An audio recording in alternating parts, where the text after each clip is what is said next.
আসসালামু আলাইকুম বন্ধুরা, সবাই কেমন আছেন? আমরা এখন এসেছি মূলার ক্ষেতে। এখানে দেখেন কত সুন্দর লাল মূলা হাইব্রিড পুরা ইয়েতে লাগাইছে, অনেক সুন্দর হয়েছে।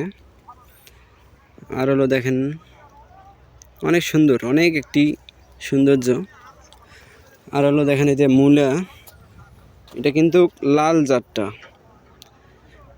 এই লাল জাত মূলাটা অনেক সুন্দর লাগে প্রায় খাইতে, কিন্তু অনেক এটা বড় হয়, অনেক বড়। তারপরে হলো আপনার এই দেখেন, এই দিক থেকে দেখাই, এই দেখেন পুরা এলাকায় শুধু এটা মূলা।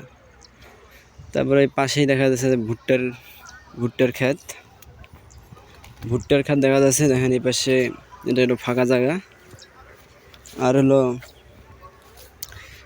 এটা আপনারা এখানে দেখতে পাচ্ছেন, এখনও ভুট্টা হয় নাই, কিন্তু অনেক দেরি আছে। এই দেখেন এটা আবার অনেক, প্রায় 2-3 শতক মাটি, পুরোটাই ভুট্টা। আর পাশে হলো এনে একটা ইট ভাটার পাশেই কিন্তু এই ভুট্টার ক্ষেত, অনেক সুন্দর এলাকা। আর আজকে সকাল বেলা রোদ উঠেছে অনেক সুন্দর, এই জন্য একটু গরম পড়েছে। প্রায় চারিদিকে কুয়াশা বর্তমানে আজকে নাই, তাই আজকে একটু সকাল সকাল বেরিয়েছি। সকালেই দেখি অনেক সুন্দর আবহাওয়া, কোনো কুয়াশা নাই। আর হলো চারিদিকে দেখেন,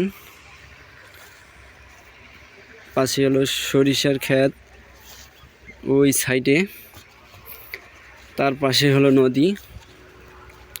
তা আমরা নদীর ধারেই এই মূলার বাগানে এসেছি, হাইব্রিড মূলা। তা মূলার ক্ষেতটা দেখে অনেক সুন্দর, বড় বড় মূলা হয়েছে, মানে লাল মূলাটা, এটা হলো লাল জাত, অনেক সুন্দর। এর পাশে আপনারা দেখতে পাচ্ছেন নদীটা কিন্তু পানি শুকে গেছে, এই জন্যে নদীটা একটু দেখা যাচ্ছে, শুকনো, পানি নাই। আর হলো এই দেন, আর এই সাইডে হলো দেখেন সরিষার একটু সাইড দিয়ে সরিষা লাগাইছে।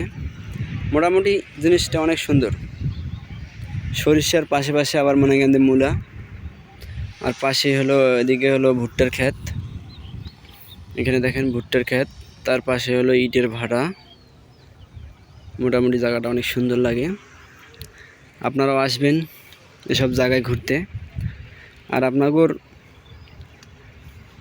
সুন্দর সুন্দর জিনিস দেখার জন্য আমরা এদের সকাল সকাল বাইর হয়েছি। এ দেখেন অনেক সুন্দর দৃশ্য, মোটামুটি খারাপ না। এই দেখেন আমি আবারও জিনিসটা দেখাচ্ছি, এটা পুরো মানে এই মাথা থেকে ও মাথা আস্তার একবারে কিনারা পর্যন্ত এটা মূল্যে লাগাইছে, পুরো রাস্তায়, অনেক বড়। কিন্তু এবার মানুষ সবজি বেশি